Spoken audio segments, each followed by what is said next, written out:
What's up, tubers? Welcome back to the channel.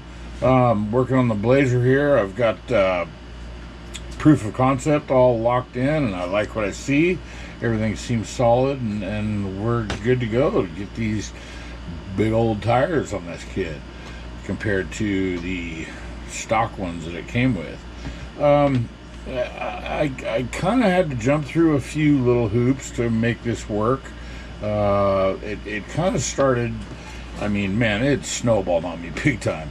I always knew that I wanted to put these bigger tires on one of them. You've heard me mention I've got another one coming, but the idea was that I was just going to go through this, build it stock to understand how it works, and then do any modifications to the next one. But as I got into it, again, it all started with the stock wheels and tires, which are okay. I mean, you know, for a stock government municipal type vehicle, they would work, but I wanted more. I found these in the stash.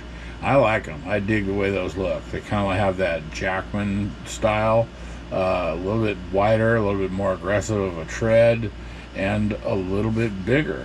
And as you see, not that much bigger at all, to where the ride height was not going to be affected.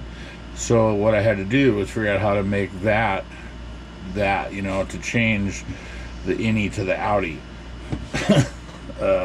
We had to have a sex change on the wheels. So I started with the kit stuff, like with the brakes and you know what it comes with, to make sure that this translates to that easily and cleanly. The whole idea is that I wanted a clean build, and I got it figured out to where it works really well. I mean, surprisingly, to where they will even roll with those on there. It's stock, just the way they come, with the axles and the wheels, and bam. So I decided to move on and figured, what is it going to take to make these work? Because they're obviously much bigger than the stock ones, right? So that's a substantial difference in height, which translates to everything else. Trickle down is gonna, you know, the suspension and the drive lines, everything else is gonna get lifted somehow. So I had to figure out how that was going to work to make these work, starting with just the tires to the brakes, the axles. Hogged out a big hole, got some of the you know, the rubber, the bushings in there, made those work so that they would fit. Bam. Okay, now let's move on to, I made blocks for it. I made axle blocks, just like you would see in the real world on a real truck. A big old 6-inch lift with blocks and shackles. I mean, not even shackles, just U-bolts and blocks. I mean, it's sketchy. You know, you're wheeling and they go, uh-oh. But it's how it's done. So I scratch built something, made my own. And then, you know, once I got it up there, got it all taped and mocked and got the wheels on it, and it works, they fit. It's got good clearance between where the wheels ride and the fenders, you know, so it's actually looks real-ish. And then went to the drive lines. The stock ones that it comes with have now become too short. You know, they don't make that distance, so I dug through the stash and found some that will. And I even found some shocks that are going to work great. So we're good. This one is now ready to essentially go to paint, get prepped for primer and paint. Got a little bit of stuff still to take off the trees and figure out, but most of the sub-assembly is done. Kind of wanted to do that just to get an idea of what I was doing. So again, to reiterate, I've mentioned this a few times, that what I've learned in doing this and doing this fabs, you know, this modification, it's not even really a kit bash. I mean, I guess taking different wheels, but it's mostly just fabricating, making it different. Grab that too. Use as much of the kit stuff as possible. You know, starting with how do the wheels attach, how do the axles attach, what's the motor going to look like once it goes in there.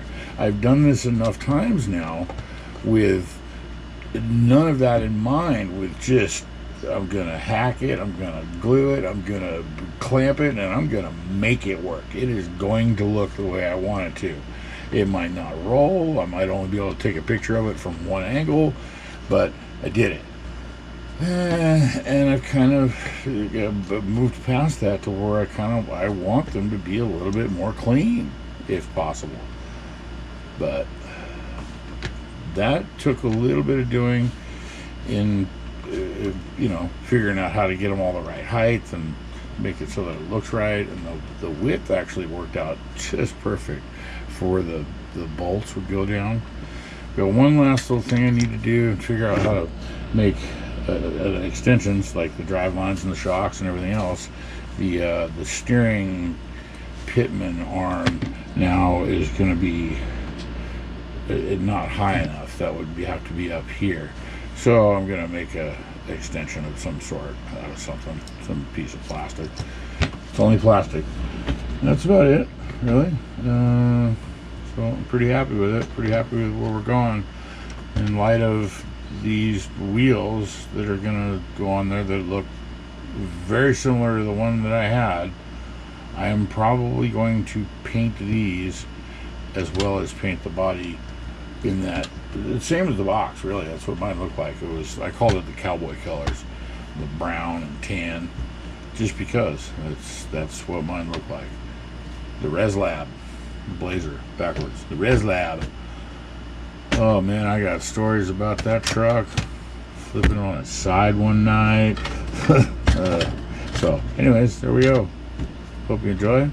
Hope this helps. If you're going to get this kit and work with it, the way it all goes together so far has been outstanding. This has been another win by REVELL. Absolutely.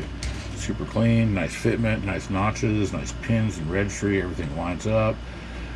I even made a little mistake up here at the very beginning, and it still works fine. Everything is just fantastic. So that's about it. Next time you see this thing, it'll probably have some color on it. So enjoy a little bit of a slideshow of me hacking and hewing and chopping and figuring out how to make it work. We'll see you in the next one.